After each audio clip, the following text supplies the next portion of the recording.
It is your host, E.I. Smith. Today's date is Thursday, May 2nd, 2019. The time is 8:08 p.m. I'm on the corner of Alton and 19th Street, and I'm going to get some gang stalking caught on camera for you today. Be looking for synchronized obstruction, general gang stalking activity consisting of pedestrians and cars, and general gang stalking activity that I will call as I see it, most of which will likely consist of obstruction of the above named gang stalking tactics. Let's go.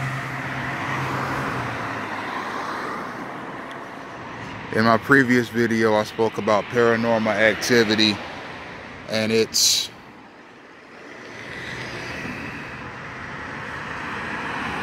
relevance to the gang stalking phenomena. Now, paranormal activity is defined as any activity that happens that does not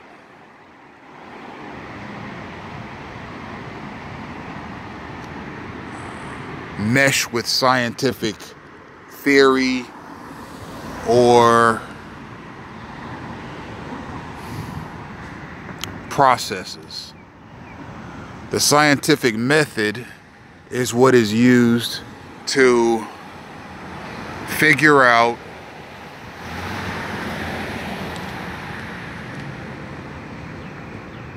why things happen the way they happen in the physical universe, which is the material universe that we live in. Now, if something happens that the scientific method cannot explain, that is called paranormal activity.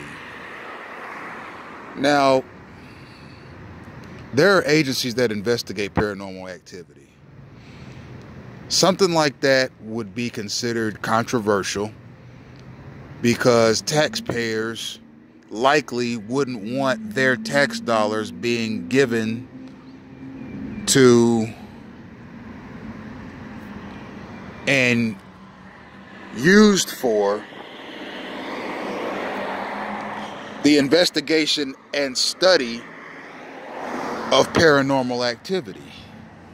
That's generally not the kind of things that taxpayers want to see their money used for. Taxpayers want to see their money used for Social Security, for Medicaid, for other government benefit programs, for infrastructure, for public schools, for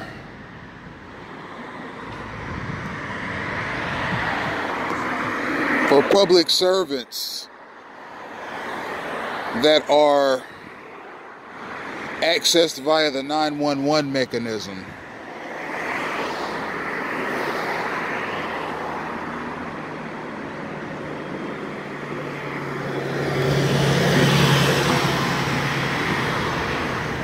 And for public transportation and other public works. If taxpayers were told $1 trillion of your money is going to the study of paranormal activity, the taxpayers would be up in arms. They'd want to know who was behind the legislation,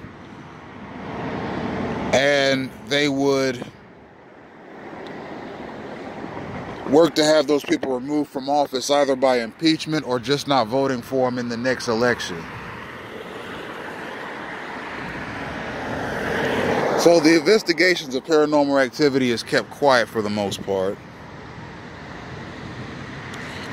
And its processes and its methods are secretive.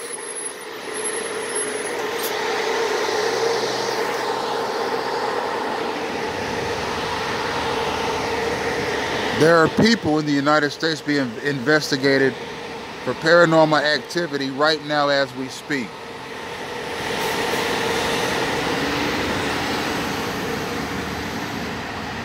And those people will find themselves in a gang-stalking campaign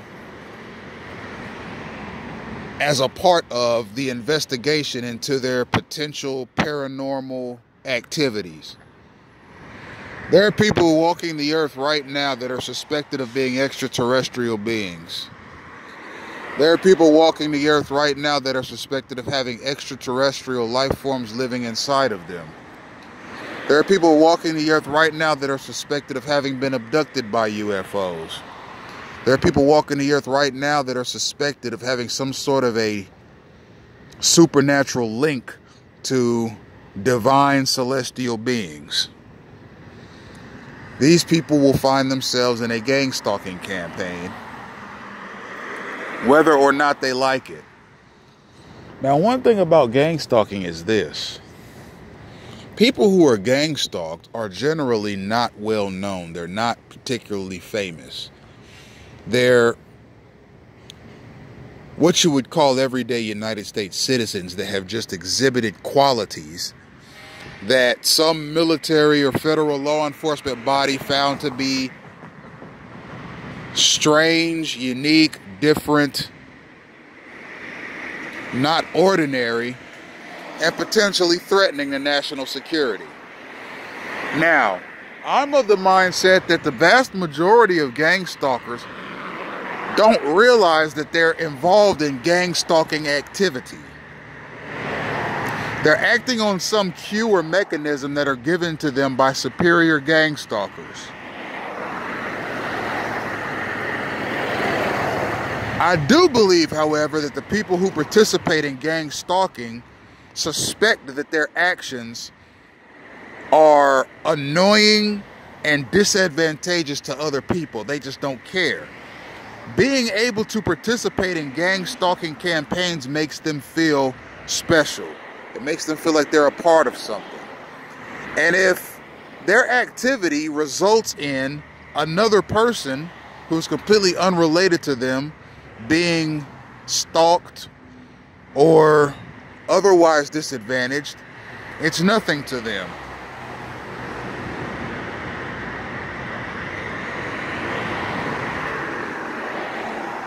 And as of right now, people who participate in gang stalking don't see themselves as gang stalkers, but that's about to change. People are going to wake up to what gang stalking is or whether or not they participate in it.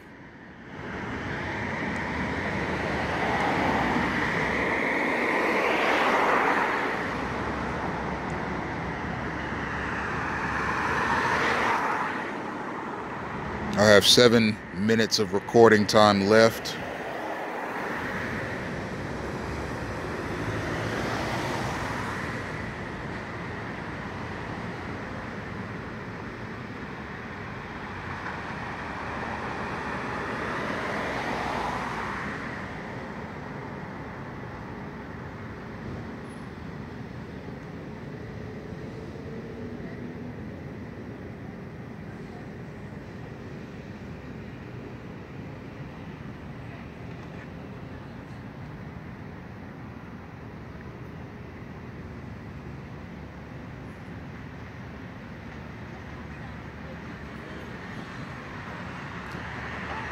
It's quiet, but a targeted individual's surroundings are never quiet for long.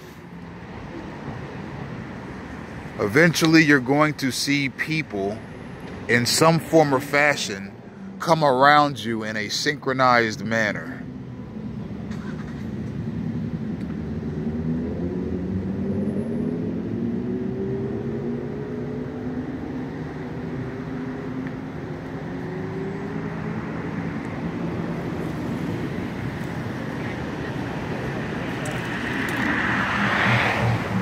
Like I say, a targeted individual is never left alone for long.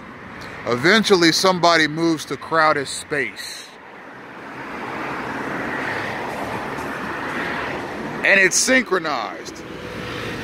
Maybe that gang stalker on the bike was told, I want you to drive past this person. Maybe that gang stalker was told, I just want you to circle the block right now.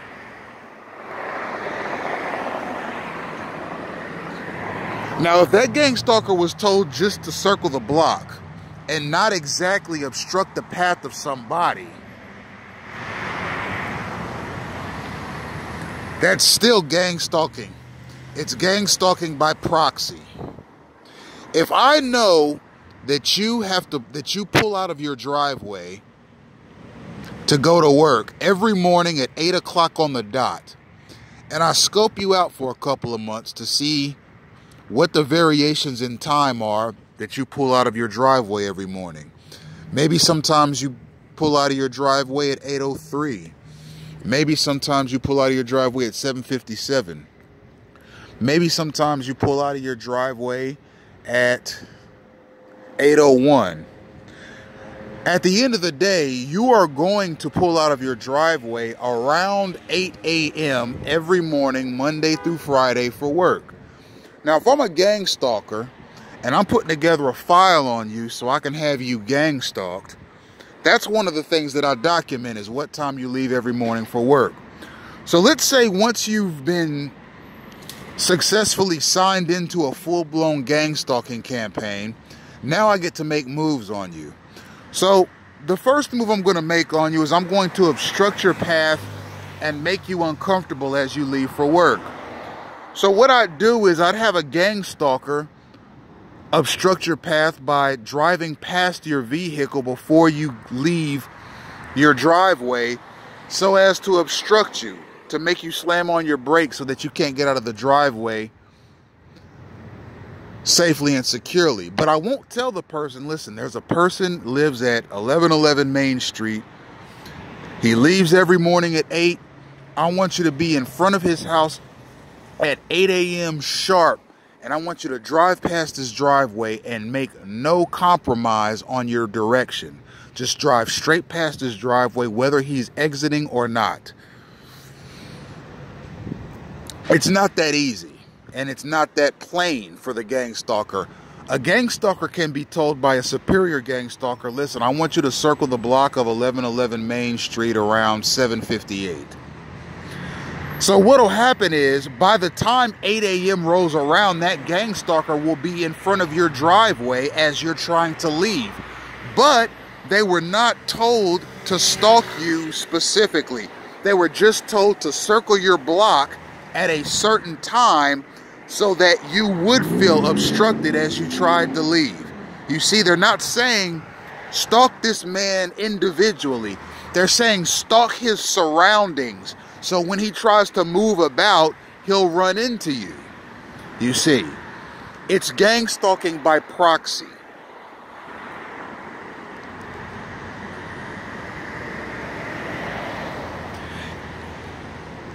So that's one of the ways I know to explain it. You're not stalking the person, you're stalking their immediate surroundings, but it's being done on purpose. The person being targeted is being targeted on purpose. There's a police vehicle.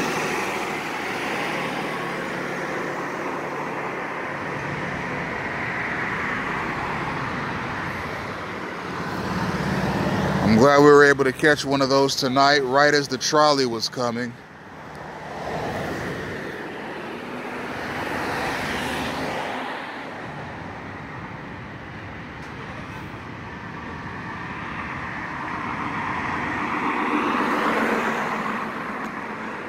Anyhow, a target is stalked directly and indirectly by the gang stalkers.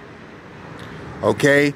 If I tell somebody, if I know that you leave school every day at 1:30 for lunch, and that you're at the bottom of the stairs of your particular hall at around 1:32, and I tell a group of gang stalkers, okay, I want you guys to go upstairs in Hall A at 1:31 exactly, who are they going to run into? They're going to run into you. I can stalk you by stalking your surroundings, and if it's deliberate, then it's the same as stalking somebody directly. You see, it's multifaceted, and a targeted individual is staged. These are military exercises, and they're designed to harass and annoy endlessly.